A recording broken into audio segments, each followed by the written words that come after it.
शिवाजीनगर में मंत्री चंद्रकांत पाटिल ने डिफेक्ट उद्घाटन किया, जिसमें डिप्लोमा, आईटीआई और डिग्री साइंस के विद्यार्थी अपने वर्किंग मॉडल प्रदर्शित कर सकते हैं। फॉर्म आहे डिप्लोमा एक्झिबिशन, अर्थात काळाच्या ओघामध्ये डिप्लोमा, आयटीआय, डिग्री, सायन्स विद्यार्थी अशा सगळ्यांना आपली वर्किंग मॉडेल्स आणता येतात।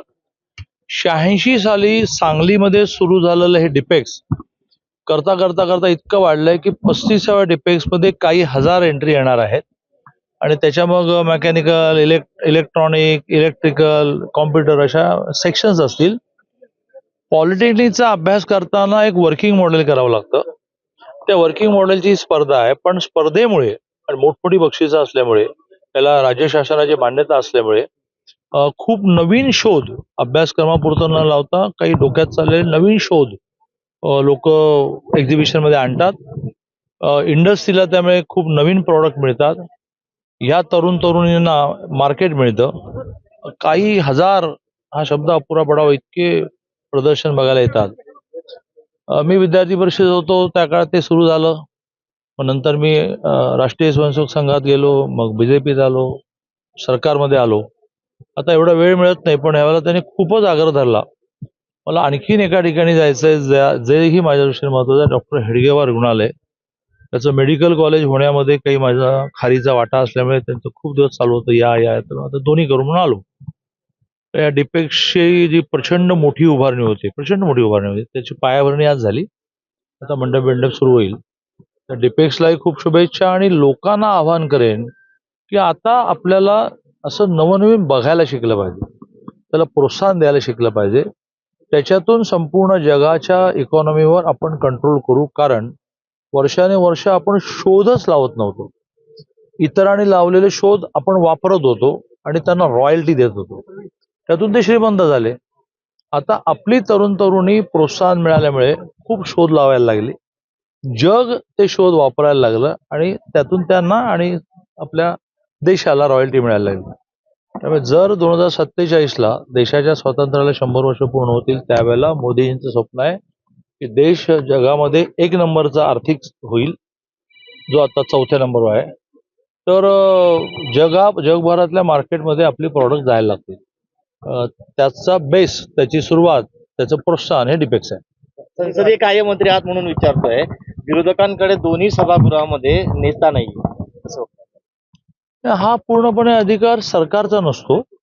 त्या सभागृहाचा जो पीठासीन अधिकारी असतो, ज्याला विधानसभेमध्ये अध्यक्ष म्हणतात, विधान परिषद सभापती म्हणतात, त्यांचा अधिकार असतो।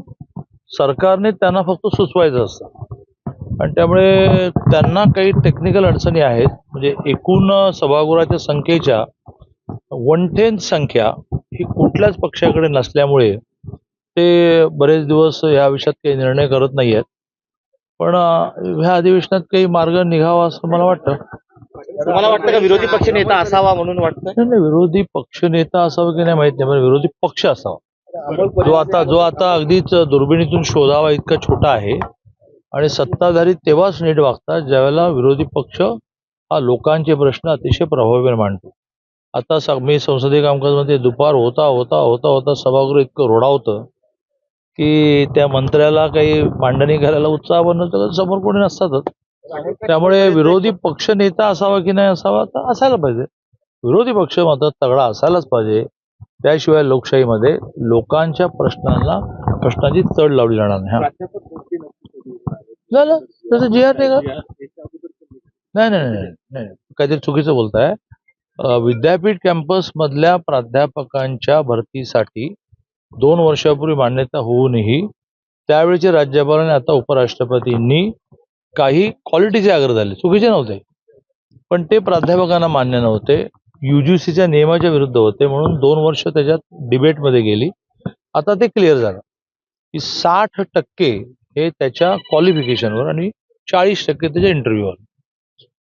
आधीच्या राज्यपालांचं म्हणणं होतं की 80% कागदपत्रांवर द्या, PhD कुठे गेली, पेपर्स किती मांडले, मग किती विद्यार्थ्यांना ते PhD साठी गाईड आहेत वगैरे। पण आता ते 60-40 झाल्यामुळे तो GR निघाला। आणि ऐका ना, कॉलेजमधल्या प्राध्यापकांचा तर पहिल्यांदाच GR निघाला, 5,500 प्राध्यापकांची भरती होईल। राष्ट्रवादींचं विलिनीकरण झाल्यानंतर छगन भुजबळ यांना राज्यसभा देणार होते, आणि असं मला दादांनी तुमच्याकडे सांगितलं. थोडी माहिती असते तर मला द्या. अमोल कोल्हे असं म्हटले. माझ्याकडे बिलकुल. अमोल कोल्हे म्हटले. AI समिट में कल जो है राहुल गांधी के कांग्रेस के कुछ यूथ ने जो है हंगामा किया। मोदी इज कमिटेड बोल के उन्होंने हंगामा किया। मोदी इज कमिटेड, मोदी ये जो है कमिटमेंट कर चुके हैं दूसरों को, इस तरीके का हंगामा उन्होंने किया है और कुछ पोस्टर्स वगैरह दिखाए। राहुल गांधी जी लगातार हल्ला गुल्ला करके देश की प्रतिमा दुनिया में खराब कर रहे हैं। कल इतना बड़ा वर्ल्ड लेवल का इवेंट था, बड़े बड़े उन देशों के राष्ट्र प्रमुख और जिसको कहेंगे कि पॉलिटिशियंस आए थे, राज्यकर्ता आए थे। उसमें हमने क्या दिखाया कि हम एक दूसरे से देश को, मोदी जी जो आगे लेकर जा रहे हैं, मोदी जी प्राइम मिनिस्टर बने तो देश 11वें नंबर पर था, 4थे नंबर पर है। ये प्रगति नहीं है क्या?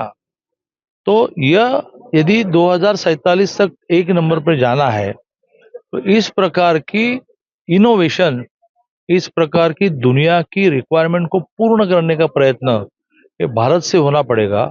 और उस प्रकार के इवेंट को ये